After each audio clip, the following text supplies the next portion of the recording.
more, let's go to our panel. Tim Reboulet, a retired U.S. Secret Service and former Director of Security at Missouri School District. He's now a Chief Strategy Officer with M6 Global Defense and an expert on high-tech school security systems. And, of course, Chris Swecker is the former Assistant Director of the FBI who served 24 years with the Bureau. He's an expert in security assessments. Great to have you both. Chris, so let's get to this man, this picture of this man that they released today that police think encountered their person of interest, crossed paths with him, saw him up close. This could be crucial because it could be the first person who might be able to tell us what the suspect looks like. Yeah, it was only a matter of time. I mean, they've been disclosing more and more details from the videos and other parts of the investigation. And they obviously are stumped. They need help from the general public. And in this case, it was only a matter of time before they started asking about people who may have come in proximity with that primary person of interest, as they describe him. I only think of them as suspects. So, that it's a logical thing to do. Right. That face is, somebody will recognize that face. I also saw cars go by him. So, the next thing you're going to do is put out the description of the car and say, anyone who drove by in this car, we want you to call in, or somebody identify this car. So I think we're going to see more and more of that, where we're sort of one step removed from the suspect, and they're putting out as much detail as they can to get help from the public. And this won't be the first. This wasn't the first time. Won't be the last time that law enforcement enlists the help of the general public to solve the crime. Yeah, but this is a very, very high-profile crime and a very high-profile manhunt underway. The question would be why people who may have seen this man haven't already called in. But, Chris, police also today said he was casing the area near the shooting now for 5.5 hours beforehand, even longer than the time frame they revealed yesterday. What does that tell you, that he would spend 5.5 hours walking through that neighborhood, casing the area first? Yeah, I mean, that's not unusual. I mean, I worked bank robberies for quite a while, and that's what they do. They case the area, they walk around, they drive around, they get a good look at things. This area was right on the fringe of the campus, so it may be that he didn't want to get too deep into the campus because it's hard to escape from an area deep into the campus, so he wanted to hit on the fringe of a campus. And he was just trying to see if there was something going on a Saturday. Were there classes going on?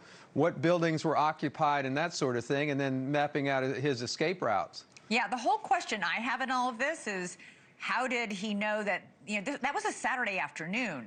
There aren't normally classes on Saturday afternoons. This was a study session because it was finals, and it was a finals, special session that these kids were all in that classroom. How did he know they would be there? Tim, as you just heard from our coverage from Jessica, people are really frustrated by the fact that there weren't security cameras in and around that classroom where the shooting happened. Is that frustration valid here? Brown University is a wealthy university with an endowment of more than $7 million. Why weren't there more security cameras? Yeah, thanks for having me, Elizabeth. And that's a great question. I could feel the frustration, and I'm frustrated myself because again and again we have the same conversation every time there's a situation like this. And you have to look at the individuals that are putting security plans into place, and they have to be good stewards of the technology provided to them, the equipment, the technology, and everything in place.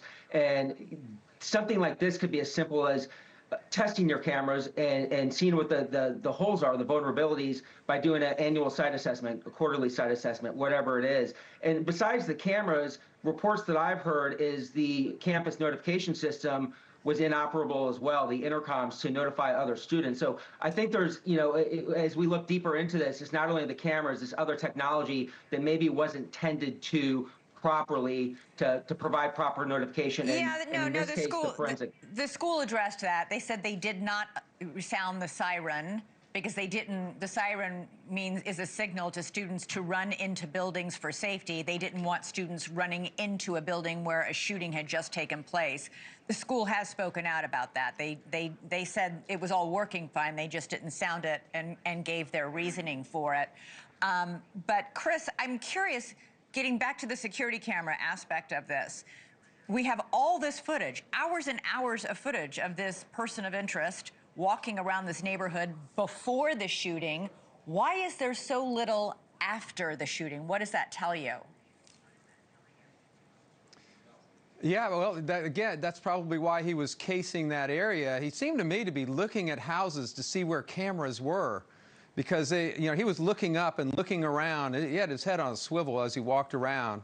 So, and that could be one of the reasons for his moving around the neighborhood the way he did, is just to find a way to leave there without being captured on a camera. Right. So, we see him one time with that sling on his, that kind of pack on his body, and then we see him another time without it. That tells me he had a car nearby, or he was staying nearby.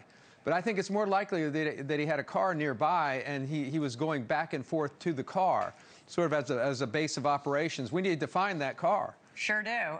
Tim, super quick. We have a lot of questions about what kind of gun he used. Police believe he used a 9mm. There were a lot of questions about whether or not he used a long gun, because one of the teaching assistants in that classroom said he thought he saw him with a long gun.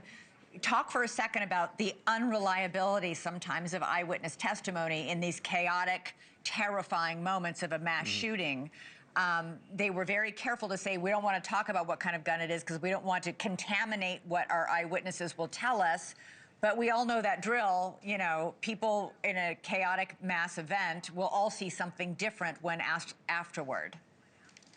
Yeah, absolutely. The human mind it plays tricks on you. We typically use the frontal lobe of our brain, but in fight, flight, or freeze, you use the primitive part of your brain, which goes to fear and just basic human survival. So therefore, you're not thinking rationally or logically at times. Yeah.